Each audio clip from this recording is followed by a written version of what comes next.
사랑이 많으신 하나님 아버지 감사합니다. 주를 의지함으로 늘 우리를 구원해 주시니 감사합니다.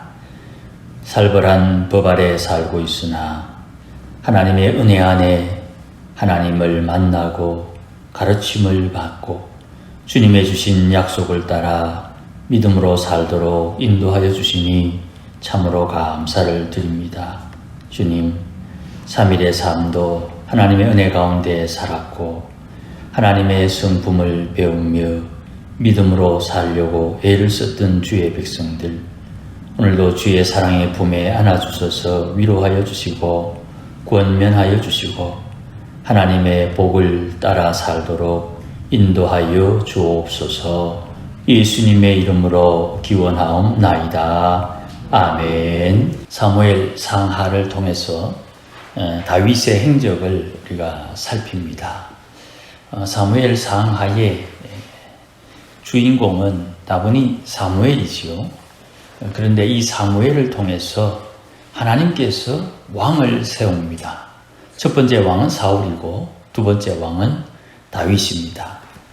그런데 사울은 실패한 왕으로 묘사되고 다윗은 하나님 앞에 큰 은혜를 입은 왕으로 묘사가 됩니다. 그리고 이 과정 속에 사무엘이 관여하는 것을 우리가 잘 알고 있습니다.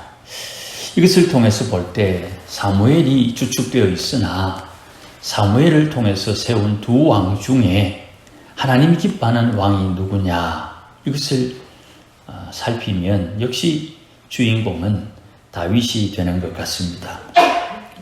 사무엘이 기름부어 세운 왕 사울의 실패를 통해서 사무엘의 선지자 사역의 한계를 우리가 읽을 수 있고요.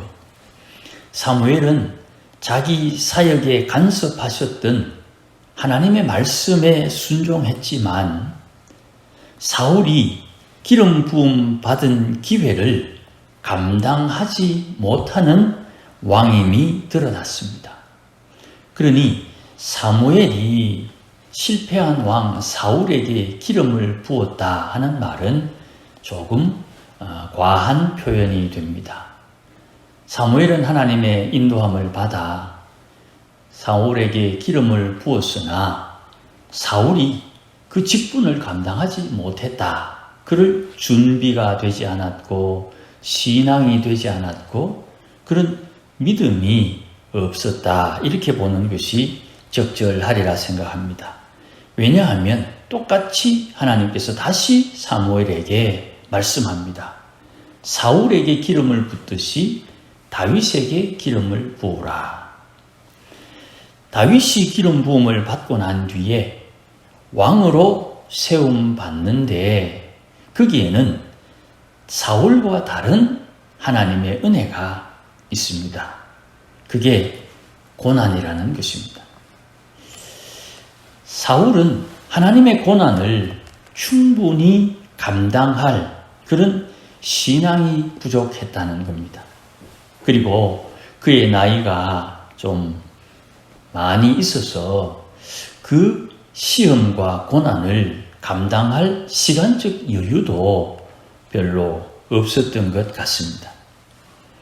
어릴 때부터 사무엘을 기르신 하나님께서 목동 다윗을 길러주십니다. 신앙으로 양육하시고 사회적으로 자라게 하시고 정치적으로 길러주십니다. 그리고 어느 정도 안정을 찾은 뒤에 다윗을 이제 광야로 내몰아 가십니다. 젊어서 고생은 사서도 한다, 그런 말씀이 있지요. 인생에 어려운 일을 겪으면서 감정의 마음의 혼란, 감정의 동요가 반드시 옵니다. 내가 믿는 신앙이 바른 신앙인가 하는 후회부터 시작해서 내가 지금 하나님 바르게 인도함을 받고 있는가 하는 그런 갈등과 고민이 분명히 있어요. 그러면서 하나님을 의지하는 신앙을 말로나 생각으로 배우지 않고 인격으로 배워야 되는 것입니다. 이게 우리 마음의 흔적으로 남는 것이에요. 인생의 쓴맛을 통해서 이성과 감성과 의지로 하나님 의지하는 법을 배워야 하는 것입니다. 이걸 이제 여호와 경외하는 법 이렇게 표현합니다. 여호와를 경외하기, 이것을 배운다는 뜻이에요. 사무엘서는 사무엘과 사울 그리고 다윗의 일생을 통해서 여호와 경외하기를 배운 사람, 그 사람의 인생을 통해서 우리가 힌트를 얻고 우리가 교훈을 받고 우리가 하나님 앞에 은혜가 어떤 것인지를 살피게 되는 것입니다. 다윗을 주제로 설교할 때 무슨 찬송을 주제가로 삼을까 고민을 했더랬습니다. 그러다가 300장 찬송을 골라서 다윗과 관련된 설교를 하는 동안 계속 300장 찬송을 부를 겁니다. 그 은혜가 족하다. 그 은혜가 족하다. 이게 다윗 인생 속에 계속 반복적으로 나타나는 고백이 되는 거예요. 오늘 본문 앞부분에 제사장 아히멜렉을 만나는 장면이 있습니다만은 이 부분은 이제 22장에 다시 한 번 더 반복되기 때문에 조금 뒤로 미루어 놓고 20장에서 요나단과 헤어진 다윗은 도망자의 길을 떠납니다. 다윗이 지금 도망자의 길을 떠나는 이 장면은 마치 아브라함이 갈 바를 알지 못하고 떠난 장면과 아주 비슷합니다. 나그네의 길을 떠나는데 어디로 가야 할지를 모르고 그저 떠나는 길입니다. 이 길은 하나님께서 인도하고 있다는 것을 배우는 아주 소중한 경험의 여정이 되는데 먼저 다윗은 제사장을 찾아갑니다. 이 장면이 참 아름답습니다. 하나님의 사람들이 먼 길을 떠나면서 먼저 하나님을 찾고 하나님의 사람들을 만나려고 하는 이것은 참으로 아름다운 장면입니다. 야곱이 길을 떠납니다. 먼 길을 떠나면서 길을 걷다가 해가 져서 이제 잠을 자야 되는 거기에 하나님을 만납니다. 그래서 깜짝 놀란 야곱이 여기는 하나님의 집, 하나님의 집이다. 이래서 그 지역을 베델이다. 그렇게 명명을 하지 않습니까? 먼 길을 떠나고 거기에서 하나님을 만납니다. 먼 길을 떠나면서 하나님이 계신 사람, 하나님이 계신 곳, 하나님의 사람 제사장을 만나러 그의 발걸음을 옮깁니다. 여기에 우리는 귀한 깨달음이 있습니다. 사무엘상 21장에서 사무엘하 5장까지 다윗의 여정에서 반드시 다윗의 실수와 실패 그리고 다윗의 깨달음에 대한 관점을 가지고 본문을 살펴야 됩니다. 하나님의 용서가 다윗을 사울보다 더 위대한 왕으로 만드는 방법이라는 것을 절대로 잊으면 안 됩니다. 그저 사울이 못했던 것 다윗이 했다 이런 정도가 아니고 다윗을 하나님은 아예 작정을 하고 이 다윗을 하나님의 왕으로 세우기 위해서 하나님은 이 다윗을 이끌고 가는 데마다 다윗이 실수를 해요. 오늘도 그 부분을 좀 살필 것입니다. 그 실수를 다윗이 실수한 것을 하나님이 용서하시는 거예요. 그 분명한 실수를 다윗이 용서받으면서 하나님을 알아가고 깨달아가고 배워간다 이 말씀. 하나님의 긍휼이 다윗을 하나님의 사람으로 만드는 현장 경험, 체험, 신앙을 체득하여 여호와 경외하기를 배우는 현장이 되는 것입니다. 이제 다윗이 도망가는 이 사무엘상 21장에서 다윗이 이스라엘 왕으로 세움받는 사무엘하 5장, 또 하나님의 법궤를 자기의 집으로 모셔오는 이 장면도 다윗에게는 하나님의 긍휼이 임하는 기회로 우리가 이해를 해서 깨달아야 되는 것입니다. 물론 우리도 우리의 삶 속에 그런 모습을 찾아야 되겠지요.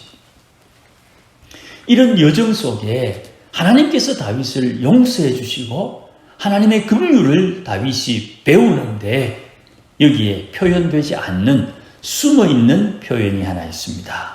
그게 정직하다 하는 표현이에요. 이 정직하다는 말은 시편에 계속 반복됩니다. 하나님은 의인, 정직한 자를 돌본다. 여기 정직한 자는 회개하는 것을 말합니다. 예수를 믿으면서 자존심 상하고 기분 상하고 괴로워도 회개라는 말 앞에는 언제나 머리를 조아릴 수 있어야 됩니다. 이게 내가 하나님 앞에 신앙으로 살고 있다는 표시입니다. 기분 나빠도 회개라는 말 앞에는 머리를 숙여야 됩니다. 종종 전도를 하다 보면 그런 분들을 만나요. 회개합시다 이렇게 말하면 처음에는 회개할 게 많은가 보다 하지요. 자꾸 회개하자 그러면요 이런 마음이 들어요. 니는 회개 안 하고 맨날 내보고 회개하라 하노. 그런 마음이 들어요. 두 번째, 더 들으면 회개합시다 하는 말을 더 들으면 왜 내만 회개하라 하노? 저 사람은 이렇게 이야기를 해요. 그러니까 회개라는 말 앞에 언제나 두 가지의 변명이 있는 거예요. 내만 회개하나? 저 사람은 내만 회개하나? 니는? 이렇게 되는 거예요. 이게 하나님 앞에 회개가 진심이냐 아니냐를 평가하는 기준이에요. 내가 하나님 앞에 회개하시오라는 말씀을 누군가로부터 들을 때에 그렇지 회개할 게 있지. 이 정직한 자세가 이 하나님의 사람을 온전케 하는 하나님의 능력이 되는 거예요. 그러니 다윗에게 따라다니는 하나님의 은혜는 1번 하나님의 용서, 2번 하나님의 긍휼. 하나님의 용서와 긍휼을 따르는 사람은 하나님 앞에 언제나 회개하는 사람이 되는 거예요. 거기에 다윗이 포함되는 거예요. 그러니 신앙에 있어서 가장 기준은 다윗처럼 하나님 앞에 정직할 수 있느냐. 이게 다른 표현으로 하나님 앞에 언제나 나의 허물과 죄가 드러날 때 회개할 수 있느냐. 이게 중요한 기준이 되는 거예요.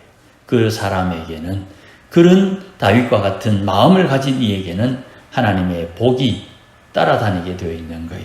이 은혜가 함께하기를 주의 이름으로 축복합니다. 사울이 전사하는 사무엘상 31장까지가 도망자의 여정이 아니고 사무엘하 5장 이스라엘 왕으로 등극하는 여정까지 도망자의 길을 마무리하는 장면, 이것을 꼭 기억하고 사무엘상 21장 이후 말씀을 살펴야 될 것입니다. 앞서 말씀드린 대로 노베에 있는 제사장 이야기는 내일 다음 주 한 번 더 다루기로 하고요. 아히멜렉 제사장이 다윗에게 진설병을 줍니다. 그래서 다윗은 끼니를 해결하고요. 또 칼이 없었는데 골리앗 칼을 다윗에게 줍니다. 그래서 무기를 획득하게 됩니다. 그런 다윗이 먹을 것을 해결했지요. 자기를 지키는 무기를 획득했지요. 이제 다윗이 스스로 느끼기에 하나님의 사람, 하나님의 제사장을 만났다. 그랬으니 이제 나의 나그네 길은 하나님이 도와주시고 하나님이 잘 인도해 주실 것이야 라고 믿고 이 도망자의 삶을 출발하는 거예요. 다윗이. 그런데 오늘 본문에 하나님 경외하기를 배우는 다윗에게 다윗의 약점이 드러나는 거예요. 오늘 본문 10절 말씀을 보니까 다윗이 사울을 두려워했다. 이게 틀린 말이 아니죠. 사울이 지금 다윗을 죽이려고 하니까 사울을 두려워하는 게 맞지요. 두려워해야지요. 그런데 하나님께서는 사울을 두려워하는 마음을 다윗의 허물로 탁 집어내는 거예요. 아니 목사님, 지금 사울이 다윗을 죽이려고 하잖아요. 그렇죠? 그러면 다윗이 사울을 겁내고 두려워하는 게 맞잖아요. 맞지요? 그런데 왜 이것이 다윗의 허물입니까? 사울을 두려워하는 마음이 하나님을 두려워하는 마음보다 크다 이 말입니다. 우상이 뭡니까? 10계명, 1계명에 하나님 외에 다른 신이 없는데 하늘의 것이나 땅의 것이나 땅 아래 어떤 것을 하나님보다 더 사랑하는 것이 우상이다. 그 왜 사랑이 튀어나옵니까? 하나님을 사랑하고 그의 계명을 지키는 자, 이 계명에 붙어있는 말씀이거든요. 그러니 우상을 섬기지 않는다는 것은 하나님보다 더 사랑하는 것이 없어야 우상이 없는 거예요. 그런데 사람이 하나님보다 더 사랑하는 것이 많지요. 거기에 하나님, 세상을 사는데 부부가 사랑하며 사는 것 당연한 거 아닙니까? 그렇지? 그 부부가 서로 사랑하는 것이 어떻게 우상이 될 수 있습니까? 거기에 하나님보다 더 사랑하는 부부의 삶은 하나님 앞에 우상이 되는 거예요. 부부 사랑을 무시하는 것이 아니라 부부 사랑보다 더 하나님을 사랑함이 앞서느냐? 이게 우상 숭배의 기준이 되는 거예요. 자녀도 마찬가지죠. 재산도 마찬가지고 명예도 마찬가지고 무엇이든지 이 땅에 사는 삶에 하나님보다 더 사랑하는 것이 있으면 우상이다. 하나님 외에 다른 신이 없으니 하나님을 사랑하는 것이 가장 우선이 되어야 된다. 그것이 우상에 대한 기본적인 개념이거든요.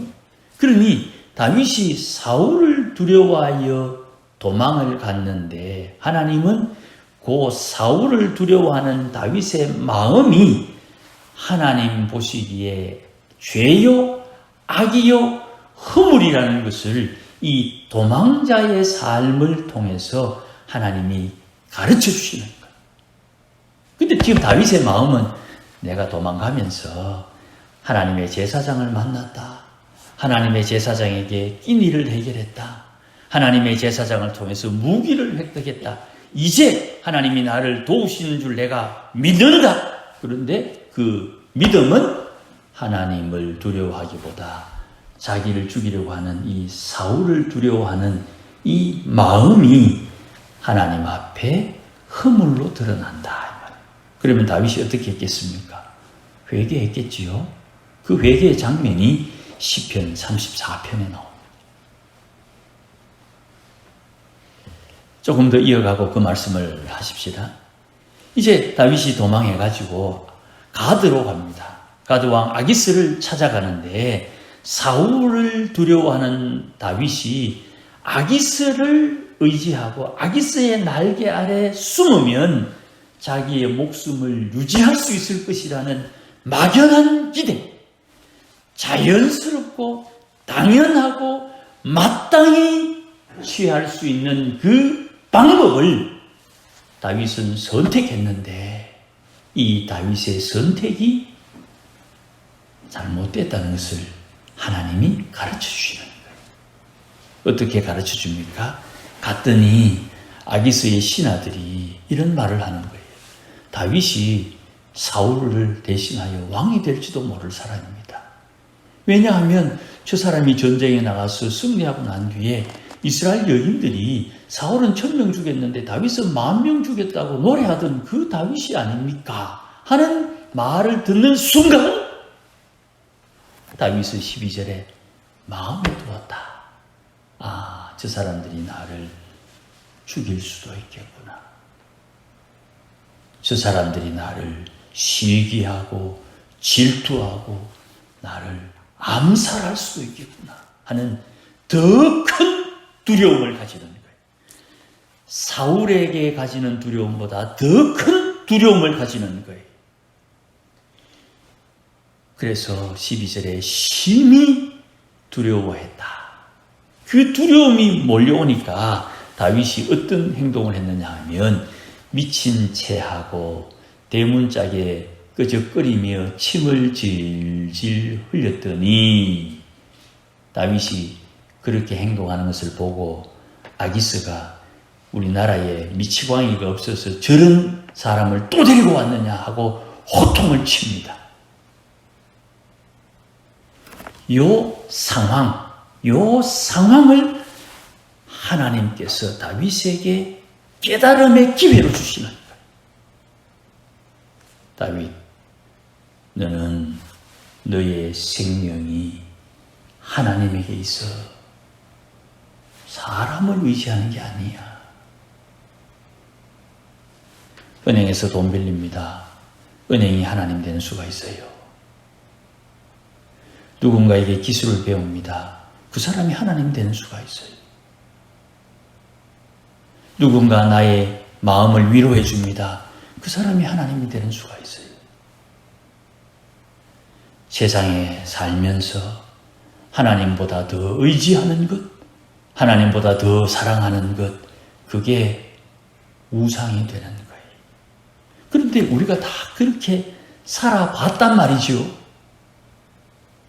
때로는 하나님을 의지한다고 하면서도 내 마음이 나도 모르게 사람을 의지하고 돈을 의지하고 명예를 의지하고 또 뭐 직함을 의지하고 뭐 이렇게 우리가 살아봤단 말이죠.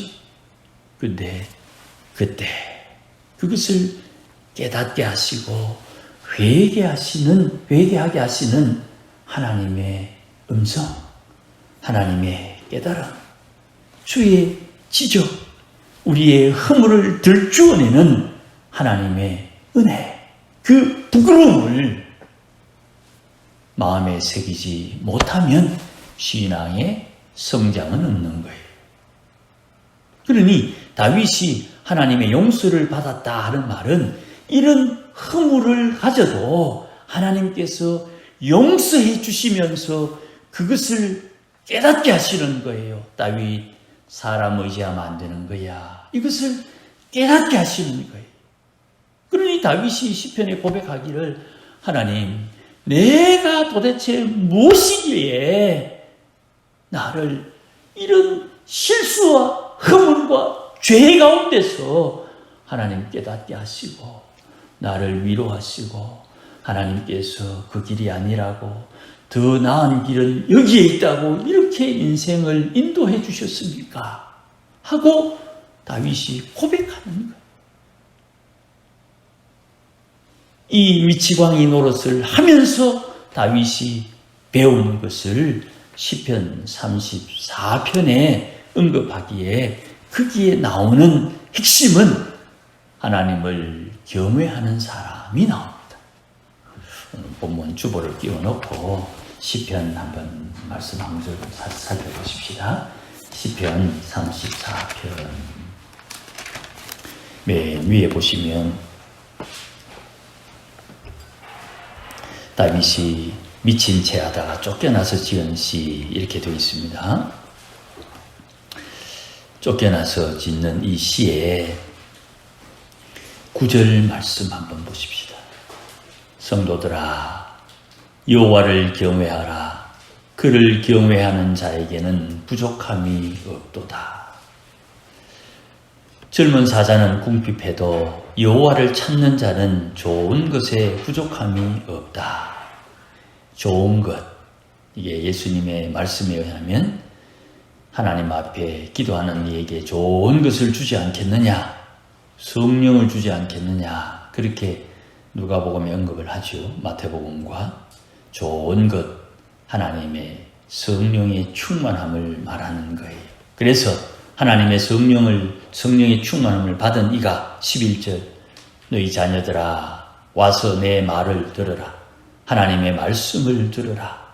내가 여호와를 경외하는 법을 너희에게 가르치리라. 하나님 경외하는 법을 성령의 인도함을 통해서 배우는 거예요. 그래서 제가 말씀을 드리는 명제지요. 말씀에 순종해서 말씀의 열매, 말씀 가운데 운행하시는 성령의 인도함을 받아 성령의 열매를 맺는 거예요. 그 열매가 뭐냐? 여호와 경외하는 법을 배우는 거예요. 내가 여호와를 경외하는 법을 배우면 17절에 시편 34편 17절에 의인이 부르짖음에 여호와께서 들으시고 그들의 모든 환난에서 건지셨도다. 하나님 경외하는 법을 배우는 와중에 하나님 앞에 부르짖는 기도에 응답이 있는 거예요. 그저 하나님 주십시오 한다고 주는 게 아니에요. 이걸 아예 성경에는 예수님께서 아예 못을 박아놨죠. 이방인들처럼 구하지 마라. 너희에게 필요한 것이 무엇인지 하나님 다 알고 있다. 너희는 먼저 그의 나라와 의를 구하라. 이런 신앙을 가지고 사는 사람들의 특징이 18절 말씀에 같이 읽읍시다. 시편 34편 18절 시작. 여호와는 마음이 상한 자를 가까이 하시고 중심으로 통회하는 자를 구원하시는 도다. 아멘. 마음이 상한 사람. 그러니까 뭐가 안 됐어요. 하나님 이럴 수가 있습니까? 어떻게 내가 하나님 앞에 헌금하고 기도하고 봉사하고 충성을 했는데 이런 일이 어떻게 생길 수 있습니까? 하고 불평이 아니고요. 넋두리 하는 성도에게 하나님이 말씀하시는 거예요. 네 마음이 좀 상했나 보네. 아니 지금 마음이 상한 정도가 아니죠. 하나님 어떻게 이럴 수가 있습니까? 이제 보니까 너는 이제 하나님 앞에 복을 받을 준비가 좀 됐구나. 마음이 상해야 하나님 앞에 은혜를 입을 자격이 되는 거예요. 왜 마음이 상했습니까? 세상의 기준, 세상의 권세, 세상의 능력, 세상의 소망을 포기하고서 비로소 하나님의 은혜가 오는 거예요. 그러니 마음의 중심으로, 이 중심이 아니고 중심이죠. 충성스러운 마음, 하나님 앞에 충성하고자 하는 마음이 통회하는 사람의 마음이 되면 구원을 받는 거예요. 하나님 이럴 수가 있습니까? 그래, 그럴 수도 있지. 아니 도대체 이럴 수가 있습니까? 아니, 있다니까. 왜 이렇게 하십니까? 그래야 네가 신앙이 자라고 믿음이 자라는 거예요. 그래야 네가 하나님 앞에 은혜가 무엇인지 제대로 배우는 거야. 아유, 하나님 그래도 이거 그래 안 해도 되지 않습니까? 그렇지요. 그래 안 해도 되는데 19절에 의인은 고난이 많다. 거꾸로 말하면 고난 없는 사람은 의인이 안 된다는 말입니다.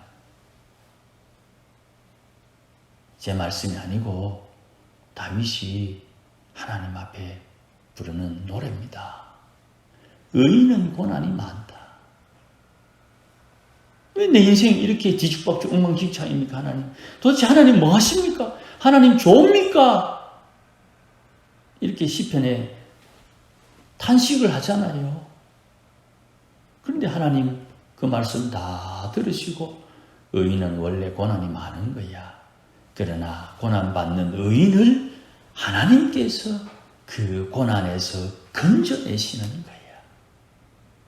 그래서 하나님을 만나고 그래서 하나님의 은혜를 깨닫고 그래서 내 인생에 의지할 분이 하나님밖에 없다는 것을 머리에 마음에 콱 받게 되는 거예요.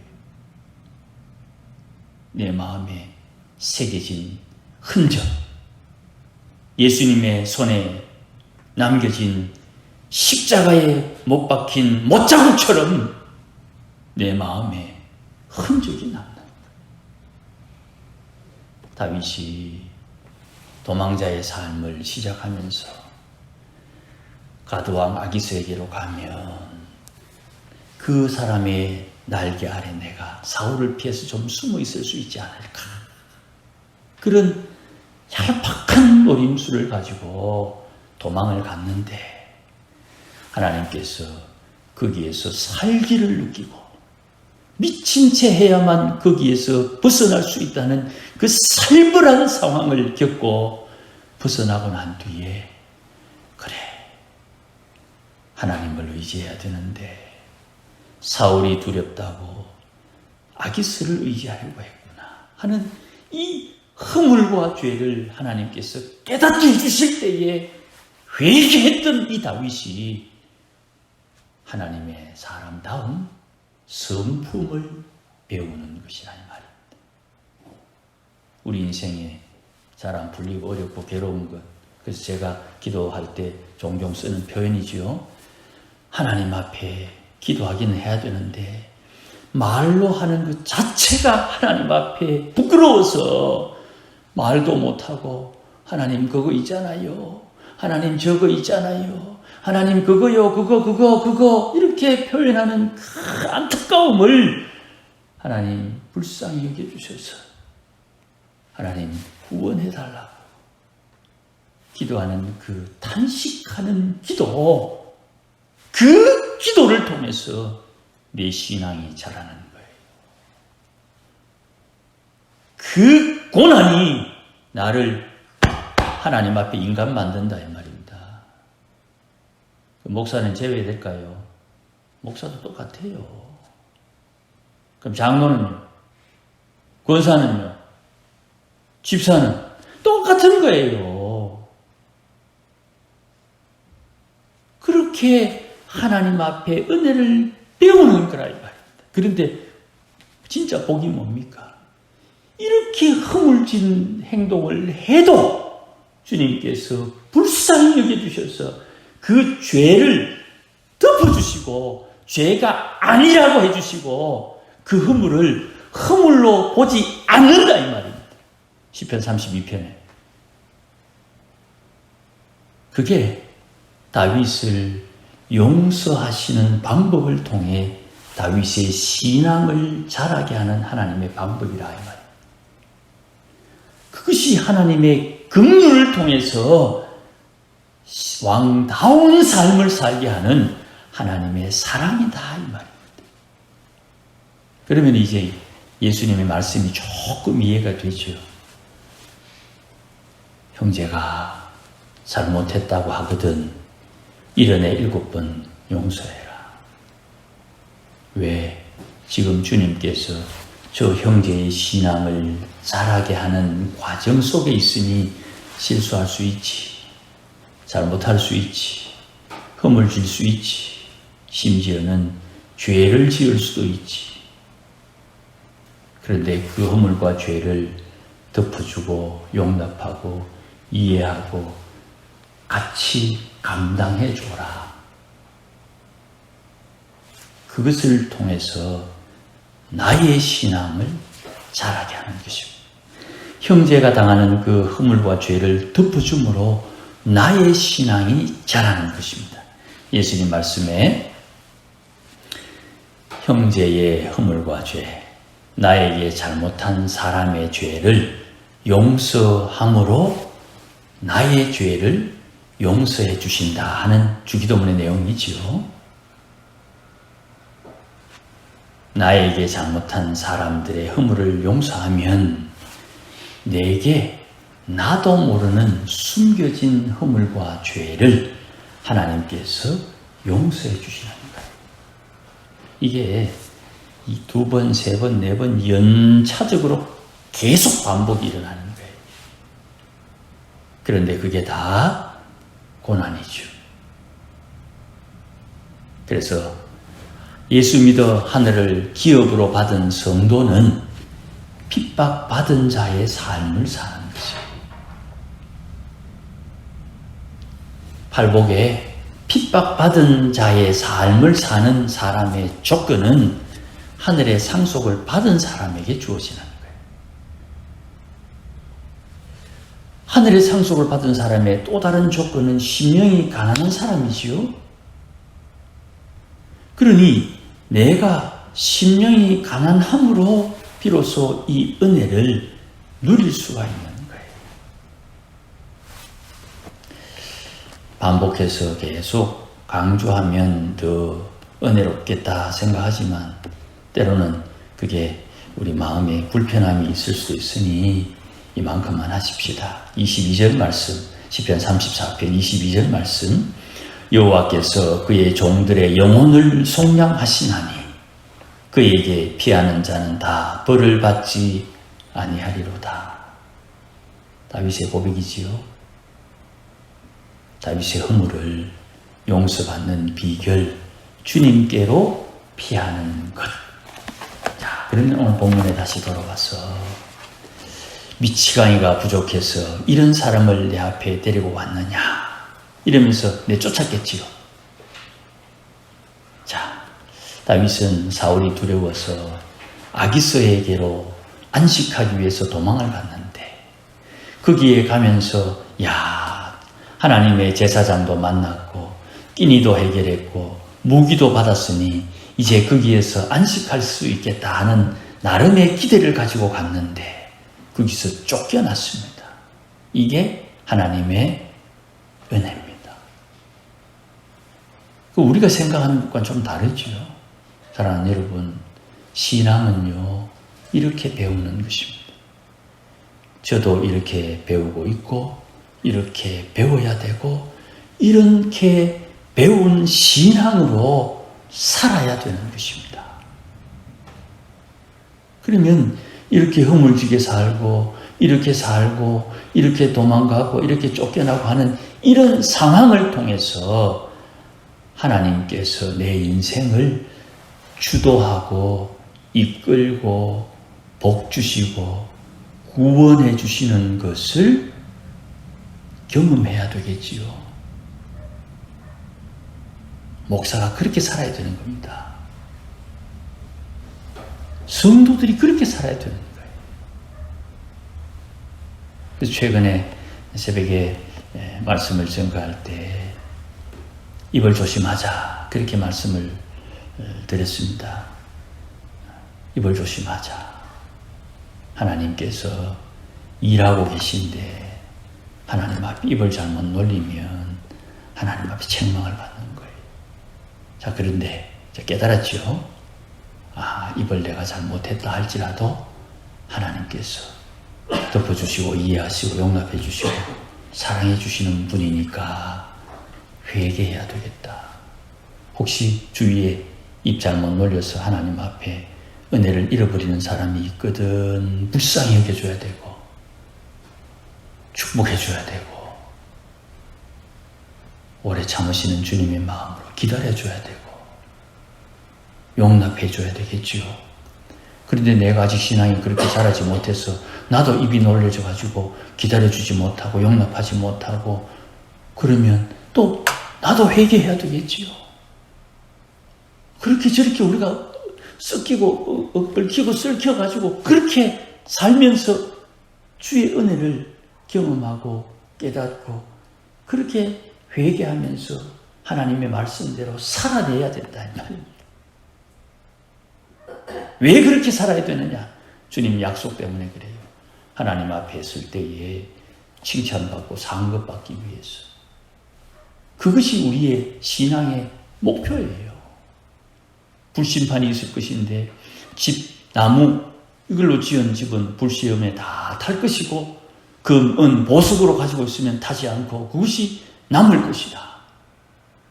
그 보석과 같은 신앙, 금 같은 믿음, 은 같은 신앙을 만들어가는 과정에 우리의 삶의 여정이 있는 것이라는 거예요. 말씀이 길었습니다.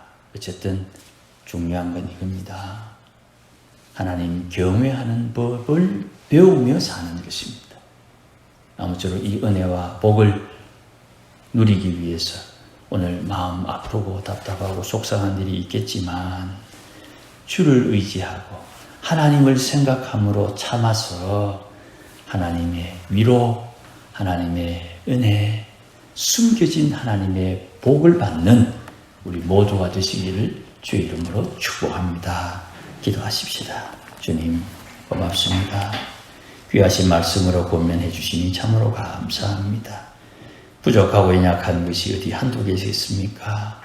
그러나 오래 참으시는 주님께서 오늘도 주의 사랑으로 기다리시며 깨우쳐 주시고 가르쳐 주시며 인도하여 주시는 주의 사랑에 감사와 찬송을 드립니다. 겸손하게 온유함으로 인내하여 성령께서 하나 되게 하신 것을 힘써 지키는 하나님의 권속들이 되게 하시고 경외하는 자를 위하여 쌓아두신 하나님의 은혜를 받아 누리기에 부족함이 없도록 오늘도 주의 권속들 은혜로 인도하여 주시옵소서. 예수님의 이름으로 기도하옵나이다. 아멘. 이제는 우리 주 예수 그리스도의 크신 은혜와 하나님 아버지의 극진하신 사랑과 성령님의 충만하심과 위로하심과 복주심이 오늘도 하나님을 사랑하고 주를 섬겨 여호와 경외하는 법을 배우며 살기를 소원하는 모든 믿음의 권속들 심령 위에 우리 교회 위에 이제로 영원토록 함께 계실지어다. 아멘.